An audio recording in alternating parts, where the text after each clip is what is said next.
بسم اللہ الرحمن الرحیم۔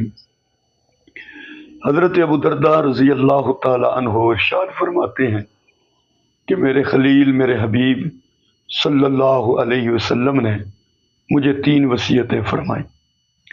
آپ نے فرمایا کہ کبھی اللہ کے ساتھ شرک مت کرنا، چاہے تجھے قتل کر دیا جائے، ٹکڑے ٹکڑے کر دیا جائے، چاہے تجھے جلا دیا جائے، اور نماز کو کبھی بھی جان بوجھ کر مت چھوڑنا۔ جس نے نماز کو جان بوجھ کر چھوڑ دیا اس سے اللہ کی پناہ اٹھ گئی، اور فرمایا کہ شراب کو مت پینا، کیونکہ شراب تمام برائیوں کی کنجی ہے۔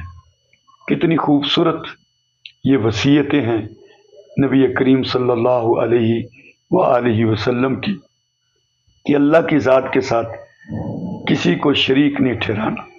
وہ واحد یکتا ذات ہے، ساری عبادتیں، سجدے، نظر و نیاز اسی ذات کے لائق ہے۔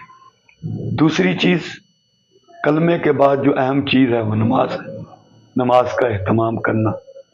اور تیسری چیز برائیوں سے بچنا ہے، اور برائیوں کی جو کنجی نبی کریم علیہ السلام نے بتائی وہ شراب ہے۔ اللہ ہمیں ان چیزوں سے محفوظ رکھے۔